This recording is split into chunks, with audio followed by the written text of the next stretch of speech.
আপনারা কি ভুলক্রমে দারাজে পণ্য অর্ডার করে ফেলেছেন? অর্ডার করার পরে আপনারা কিভাবে কি করবেন খুব চিন্তায় আছেন? তো চিন্তার কোনো কারণ নাই, চলে এসেছি আমি আপনাদের মাঝে সুলাইমান। আজকে আমি বিস্তারিত আলোচনা করব। আপনি যদি ভুলক্রমে যদি আপনি পণ্যটি অর্ডার করে ফেলেন, তো সেটা আপনি সাথে সাথে কিভাবে ক্যান্সেল করবেন সে বিষয়ে আমি আজকে কথা বলবো আপনাদের মাঝে। তো আপনারা অবশ্যই ফুল ভিডিওটি দেখবেন। আসসালামু আলাইকুম, হ্যালো এভরিওয়ান। আপনারা অলরেডি বুঝে গেছেন আজকের ভিডিওটি কি বিষয় হতে চলছে। তো আপনারা ফুল ভিডিওটি কন্টিনিউ করুন, তাহলে কিন্তু আপনারা বুঝতে পারবেন আপনারা কিভাবে ভুল প্রোডাক্ট, আপনারা ভুলক্রমে যদি দারাজে পণ্য অর্ডার করে ফেলেন বা অর্ডার করার পরে দেখেন যে আপনাদের অনেক ধরনের সমস্যা অনেকেরই হয়ে থাকে। তো আপনার যে কোনো সমস্যা হোক বা ভুলে আপনি অর্ডার করে ফেলেন, কোনো সমস্যা নাই। তো আপনি কিভাবে সাথে সাথে পণ্যটি আপনারা ক্যান্সেল করবেন, তো সেই বিষয়ে আমি কথা বলবো। তো আপনারা ফুল ভিডিওটি বিস্তারিত দেখেন, তাহলে আপনারা সুন্দর মতো করে কিন্তু ক্যান্সেল করতে পারবেন। ক্যান্সেল করা নিয়ে কিন্তু আর কোনো ত্রুটি থাকবে না। আজকের ভিডিওটি আপনারা দেখেন, তাহলে ক্যান্সেল বিষয়ে আর কিন্তু আপনাদের অন্য কোনো ভিডিও কিন্তু দেখতে হবে ইনশাআল্লাহ, আমি গ্যারান্টি দিতেছি। আপনারা যদি চ্যানেলে নতুন দর্শক হয়ে থাকেন, অবশ্যই ইউটিউব চ্যানেলটিকে সাবস্ক্রাইব করবেন এবং বেল আইকনটি কিন্তু অবশ্যই অন করে দিবেন, যেন পরবর্তীতে কোনো ভিডিও নোটিফিকেশন মিস না হয়। তো বন্ধুরা, পণ্যটি যেহেতু ভুলক্রমে অর্ডার করে ফেলেছি, তো সেটা কিভাবে আপনারা ক্যান্সেল করবেন, তো সেটা করার জন্য আপনারা চলে আসবেন দারাজ অ্যাপসে। তো দারাজ অ্যাপসটা আপনারা ওপেন করবেন। তো বন্ধুরা, ওপেন করার পর আপনাদেরকে দেখানোর সাথে আমি লাইভ প্রুফ একটা অর্ডার করব। অর্ডার করার পরে আমি একটা ক্যান্সেল করে দেখাবো সেটা ক্যান্সেল হচ্ছে কি না হচ্ছে। তো যাই হোক বন্ধুরা, আমি যে কোনো একটা পণ্য আমি সিলেক্ট করে নিই। তো আমি একটা পারফিউম সিলেক্ট করে নিলাম। তো সিলেক্ট করে নেওয়ার পর বন্ধুরা, আপনারা যেভাবে অর্ডার করেন সেম ভাবে তো অর্ডার করবেন। তো যাই হোক, আমি অর্ডার করে দিচ্ছি। বাই নাও এখানে ক্লিক করে দিলাম। আমার অ্যাড্রেসটা সবকিছু ঠিক আছে। আমি প্লেস অর্ডার এখানে জাস্ট ক্লিক করে দেবো। তো অর্ডারে ক্লিক করে দেওয়ার পর এরপর আমাদের ইন্টারফেসটা এরকম আসবে। আপনারা কি বিকাশে বা নগদে পেমেন্ট করতে চাচ্ছেন সেটাও করতে পারবেন, ব্যাংকের মাধ্যমে পেমেন্ট করতে চাইলে সেটাও কিন্তু পারবেন, অথবা আমরা কিন্তু অনেকেই বিশ্বাস করি ক্যাশ অন ডেলিভারিতে, যে পণ্য হাতে পাইলে আমরা কিন্তু টাকাটা অনেকেই দেই বা অনেকে আমরা বিশ্বাস করি এটা। আপনারা চাইলে পেমেন্টও করতে পারবেন, কোনো সমস্যা নাই। ঝামেলা হলে আপনারা চাইলে টাকাটা ব্যাক নিতে পারবেন। তো যাই হোক, এটা আমার বিষয় নয়। তো আমি ক্যাশ অন ডেলিভারি এটা সিলেক্ট করে দিলাম। তারপর আপনারা জাস্ট কনফার্ম অর্ডার, তো আমি এখানে ক্লিক করে দিলাম। তো এখানে ক্লিক করে দেওয়ার পর বন্ধুরা, আমার কিন্তু অলরেডি অর্ডারটা কিন্তু সাকসেসফুল হয়ে গেছে। তো এখন আমি দেখাবো কিভাবে আপনারা পণ্যটি ক্যান্সেল করবেন। তো ক্যান্সেল করার জন্য বন্ধুরা, আপনি জাস্ট আপনার অ্যাকাউন্ট দেখতে পাচ্ছেন, অ্যাকাউন্টে ক্লিক করবেন। করার পর আপনারা দেখতে পাচ্ছেন ভিউ অল নামে একটা অপশন, এখানে জাস্ট ক্লিক করে দিবেন। তো তার আগে কিছু কথা বলে নেই, এই যে এটা ক্যান্সেল করার পরে কি করবেন আপনারা, বা ক্যান্সেলটা কোন সময় করতে পারবেন কোন সময় করতে পারবেন না, তো এটা আমি ক্যান্সেল করে নেই। এরপর আপনাদের বিস্তারিত আলোচনা করব। আপনারা যদি এটা না জেনে যদি করতে চান বন্ধুরা, আপনারা কিন্তু বিপদে পড়তে পারেন। তো ফুল ভিডিওটি দেখুন, স্কিপ করবেন না।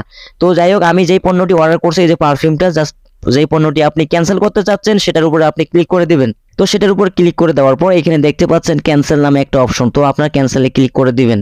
তো ক্যান্সেলে ক্লিক করে দেওয়ার পর এখানে ক্যান্সেলেশন রিজন, এখানে আপনার জাস্ট ক্লিক করে দিবেন। দেওয়ার পরে আপনারা কি কারণে সেটা আপনি ক্যান্সেল করতে চাচ্ছেন বন্ধুরা, ঠিক আছে। তো আপনারা যে কোনো একটা দিয়ে সিলেক্ট করে দিবেন, আপনারা যে কোনো একটা সিলেক্ট করে সাবমিট করে দিবেন, ঠিক আছে। তো আমি দিয়ে দিলাম চেঞ্জ অফ ডেলিভারি অ্যাড্রেস। আমি জাস্ট এখানে ক্লিক করে দিলাম। দেওয়ার পর আমি কনফার্ম এখানে ক্লিক করে দেবো। কনফার্ম ক্লিক করে দেওয়ার পর নিচে কমেন্টস অপশনাল, এটা চাইলে আপনারা কিছু লিখে দিতে পারেন যে আমি এই কারণে ক্যান্সেল করতে চাচ্ছি। তো দিলে দিবেন, না দিলে না দিবেন। এরপর জাস্ট সাবমিট এখানে ক্লিক করে দিবেন। তো সাবমিট ক্লিক করে দেওয়ার পর বন্ধুরা, আপনাদের সামনে কিন্তু এরকম একটা ইন্টারফেস আসবে। তো এখানে কিন্তু অলরেডি প্রোডাক্টটি কিন্তু ক্যান্সেল হয়ে গেছে, তো এখানে আপনারা দেখতে পারবেন। তো এখন আমি দেখাবো প্রোডাক্টটি কি আসলে ক্যান্সেল হয়েছে কি না হয়েছে। তো আমি সেটা দেখার জন্য আমি সেম ভাবে অ্যাকাউন্টে যাব। অ্যাকাউন্টে যাওয়ার পর আমি ভিউ এখানে জাস্ট ক্লিক করে দেব। তো ক্লিক করে দেওয়ার পর এই যে বন্ধুরা, আপনারা দেখতে পাচ্ছেন উপরে ক্যান্সেলড, হ্যাঁ ক্যান্সেলড, এখানে কিন্তু ক্যান্সেল কিন্তু দেখাচ্ছে, তার মানে প্রোডাক্টটি আমার কিন্তু ক্যান্সেল হয়ে গেছে। তো বন্ধুরা, এখন আমি কিছু কথা বলবো, তো সেই কথাগুলো আপনার মনোযোগ সহকারে শোনেন। তো বন্ধুরা, আপনি যেই প্রোডাক্টটি অর্ডার করবেন, ভুল ক্রমে হোক বা সঠিক ক্রমেই হোক, কোনো সমস্যা নাই। অর্ডারটি করার পরে অনেকের আমাদের টাকার সমস্যা থাকে বা যে কোনো কারণে কিন্তু আমরা পণ্যটি কিন্তু ক্যান্সেল করতে চাই। তো ক্যান্সেল করার জন্য বন্ধুরা, আপনারা যখন পণ্যটি অর্ডার করবেন, অর্ডার করার সাথে সাথে আপনারা পণ্যটি ক্যান্সেল করার চেষ্টা করবেন। পণ্যটি যখন অর্ডার করবেন তখনই কিন্তু সাথে সাথে আপনারা পণ্যটি ক্যান্সেল করার চেষ্টা করবেন। আপনারা যদি পরে যদি ক্যান্সেল করতে চান, আমি আবার বলতেছি, পরে যদি আপনি ক্যান্সেল করতে চান, সেলার যদি রেডি টু শিপ করে ফেলে, তখন কিন্তু আপনি ক্যান্সেল করতে পারবেন না। সেলার রেডি টু শিপ করার আগেই আপনাকে প্রোডাক্টটি ক্যান্সেল করতে হবে, না হলে কিন্তু সেলার রেডি টু শিপ করে দিলে তখন কিন্তু আপনার অ্যাড্রেসে কিন্তু পণ্যটি কিন্তু তারা পাঠাই দিবে। বুঝতে পারছেন আমার কথাটা? আমি আবার বলতেছি, আপনি যে পণ্যটি অর্ডার করবেন সেটা আপনি সাথে সাথে ক্যান্সেল করার চেষ্টা করবেন সেলার রেডি টু শিপ করার আগে। সেলার যদি রেডি টু শিপ করে ফেলে, সেক্ষেত্রে আপনি ক্যান্সেল কিন্তু করতে পারবেন না, কোনো অপশনই কিন্তু থাকবে না। তো আপনারা এটা ভেবে চিন্তে ক্যান্সেল কিন্তু করবেন। তো বন্ধুরা, আশা করি আপনারা সব বিস্তারিত বুঝতে পারছেন। এরপরে যদি আপনার দারাজ সংক্রান্ত যদি কোনো আপনার মতামত থাকে, কোনো বিষয় যদি আপনার জানতে চান, অবশ্যই আপনার কমেন্টে জানাবেন। আমি চেষ্টা করব পরবর্তী ভিডিওতে সেই বিষয়ে বিস্তারিত আলোচনা করার জন্য। তো বন্ধুরা, সেই পর্যন্ত সবাই ভালো থাকবেন, সুস্থ থাকবেন। আল্লাহ হাফেজ। তো আজকের এই ভিডিওটি এই পর্যন্ত ছিল। তো আজকের এই ভিডিওটি দেখে যদি আপনাদের সামান্য পরিমাণে যদি উপকার হয়ে থাকে, অবশ্যই আপনার ইউটিউব চ্যানেলটিকে সাবস্ক্রাইব করবেন এবং ফেসবুক পেজটিতে ফলো করে রাখবেন এই ধরনের ইন্টারেস্টিং ভিডিওগুলি পাওয়ার জন্য। আর আপনারা যদি দারাজ বিষয়ে যদি কোনো ধরনের কোনো সমস্যায় পড়েন, তাহলে অবশ্যই কমেন্ট করবেন।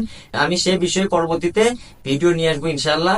আমি পরবর্তীতে সেই বিষয়ে ভিডিও নিয়ে আসবো। তো সেই ভিডিওগুলো দেখার জন্য অবশ্যই আপনারা আমাদের সাথে থাকবেন। তো আপনারা সবাই ভালো থাকবেন, সুস্থ থাকবেন। আল্লাহ হাফেজ। দেখা হচ্ছে পরবর্তী ভিডিওতে। আসসালামু আলাইকুম।